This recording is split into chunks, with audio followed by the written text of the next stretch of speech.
سلام دوستان عزیز، خوش آمدین به یک کامنت دیگر از چینل خودتان. دوستان چینل جدید ساخته شده و موجود 0 درصد است. پس میریم براتان انتقال فونت و استفاده کد را در لایت موشن یاد میدم. فرق نمیکنه از ما افتر موشن است شما اگر در لایت تماس کنم فرق نمیکنه. برای انتقال کد باید نت روشن باشه. به دو طریق میشه انتقال کرده. خب یکی از این طریق دوستان وارد کانال تلگرام ما کشیدین دوستان. باشه کد این کد از خودم است چون دانلود است. از این قسمت بالای 3 نقطه بزنین دوستان. بالای 3 نقطه که زدین اینجا با اشتراک گذاشتن از بالایی که میزنین براتون میاره. فعلا من اینترنت ندارم انتقال نمیخوره. پس وارد برنامه لایت موشن میشیم. از قسمت ببخشید دوستان ما پایین چیز است. از این قسمت دوستان پروژه است. اینجا میتونیم پروژه باز کنیم و از این قسمت هم میتونیم کد بریم. پس بالای پروژه میزنیم. ببینید دوستان ما قبلا نیرا آورده بودم. خب این کار نمیگیریم فعلا.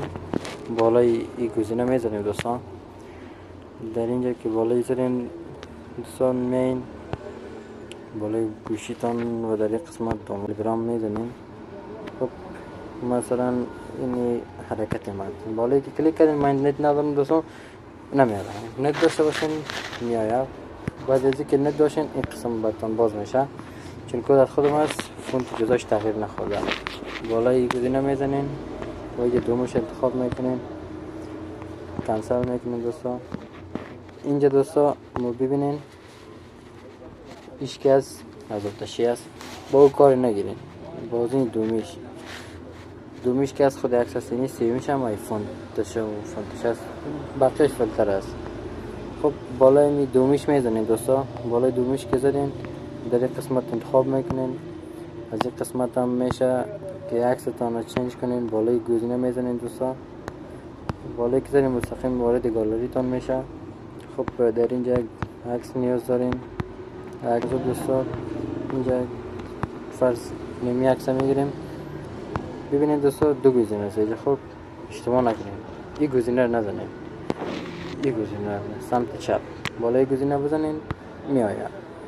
بعد اینجا که زدین بالای می گروپ متن کلیک کنین. ایزر ادیت گروپ بزنین دوستان.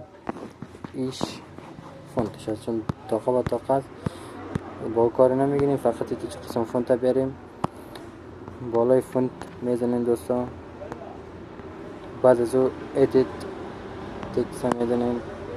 بعد ازش در یک گزینه بالا دیگه که میزنین دوستان ببخشین. بعد از این قسمت ایره میبینین ایره میزنین کنسلش کنین دوستان. اینجا ما فونت آوردیم دوستان. بالای سی گزینه میزنین. بعد ایره متوجه باشین این چند گزینه سیر داخلش بانید و این قسمت ببینین امپورت فونت بزنین. اینجا فونت را آورد. کدام فونتی که شما در تلگرام ذخیره کردین اینجا کلش میاره براتون. بالای که پچق گرفتین سه گزینه رو بزنید انتخاب همه انتخاب کردن انتخاب بزنید مستقیم فونت انتقال میده. خب این فونت از من مثلا این فونت میگیرم چون فونت انگلیسی است تغییر نخورد. باش فونت فارسی رو براتون بگیرم مثلا این فونت میگیرم. ببینید تغییر خورد. با این راحتی میشه فونت بیارین و کدام قسم یا آموزش ما تمام بدم بود دوستان. اگر کدام پیشنهاد انتقاد داشتین حتما با ما در کامنت ها شریک سازید و حتما در کانال تلگرام ما جوین شوین چون کد پروفا و ویدیو را اونجا حتما میمونم براتون دیگه. فعلا خدا نگهدار.